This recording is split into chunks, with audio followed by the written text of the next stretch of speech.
Assalamualaikum warahmatullahi wabarakatuh. Saya Muhammad Adam bin Muhammad Asyari. Hari ini saya akan membentangkan hasil penghasilan produk iaitu tugasan 2 di dalam kerja khusus BMMB 1084 dan BMMB 1094. Biasakan yang betul, betulkan yang biasa. Seterusnya, kita pergi kepada objektif tugasan. Objektif tugasan ini ialah untuk memperincikan kesalahan dalam satu hasil penulisan karangan bahasa Melayu murid tahun 6 berdasarkan konsep tata bahasa. Terdapat 3 jenis kesalahan yang akan kita kena pasti di dalam hasil penulisan karangan murid tahun 6 iaitu kesalahan kata, seperti kesalahan penggunaan kata nama ataupun kata kerja. Terusnya ialah kesalahan ejaan, sama ada tersalah eja. Dan seterusnya ialah kesalahan ayat, seperti kesalahan penggunaan ayat frasa ataupun klausa. Seterusnya ialah contoh penulisan karangan. Ini adalah contoh daripada penulisan karangan murid tahun 6 yang bertajuk Faedah Menabung. Seterusnya kita pergi kepada penulisan karangan. Pertama sekali saya akan membacakan karangan ini. Faedah menabung. Menabung merupakan satu amalan mulia di dalam diri anak-anak. Sifat suka menabung harus dipupuk sejak daripada kecil lagi untuk digalakkan pada masa hadapan.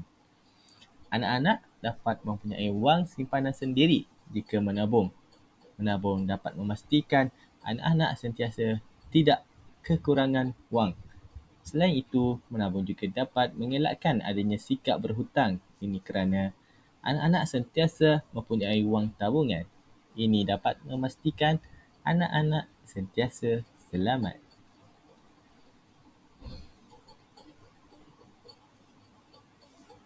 Seterusnya, menabung dapat dijadikan sebagai wang kecemasan jika berlaku sesuatu. Contohnya, ketika anak-anak ingin membeli barang keperluan. Selain itu, menabung dapat memupuk nilai murni dalam kalangan anak-anak.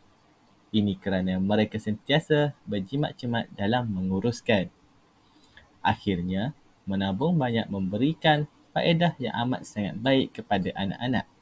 Ini dapat menjadikan masa depan yang baik. Seterusnya, kita akan memperincikan kesalahan yang terdapat di dalam hasil penulisan karangan ini. Seperti yang penonton lihat, terdapat beberapa ayat atau perkataan yang telah saya merahkan di mana ia mempunyai kesalahan yang tertentu. Kita teruskan kepada perenggan yang pertama. Menabung merupakan satu amalan mulia di dalam diri anak-anak.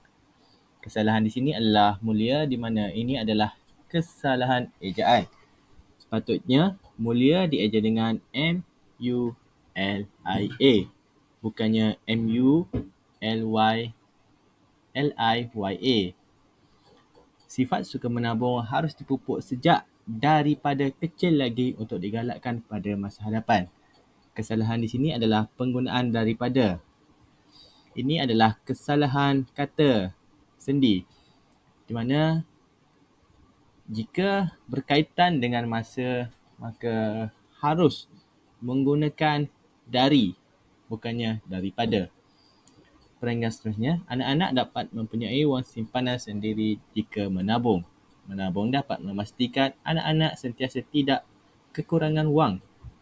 Selain itu, menabung juga dapat mengelakkan adanya sikap berhutang. Ini kerana anak-anak sentiasa mempunyai wang tabungan. Ini dapat memastikan anak-anak sentiasa selamat.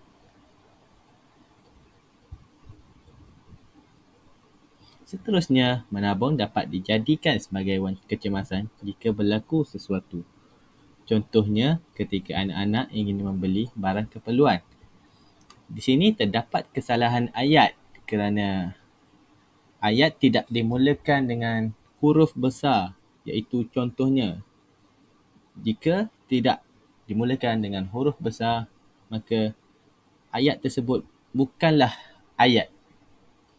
Selain itu, menabung dapat memupuk nilai murni dalam kalangan anak-anak. Ini kerana mereka sentiasa berjimat-jimat dalam menguruskan. Akhirnya, menabung banyak memberikan faedah yang amat sangat baik. Di sini terdapat kesalahan kata, iaitu amat sangat baik, di mana kata penguat hanya dapat digunakan satu dalam sesuatu perkataan. Contohnya pada ayat ini, yang paling sesuai adalah yang sangat baik ataupun yang amat baik sahaja. Tidak perlu menggunakan dua kata penguat. Ia dapat menjadikan masa depan yang baik. Selesai setelah memperincikan penulisan karangan ini, segala kekurangan mohon tunjuk ajar. InsyaAllah saya juga masih lagi belajar.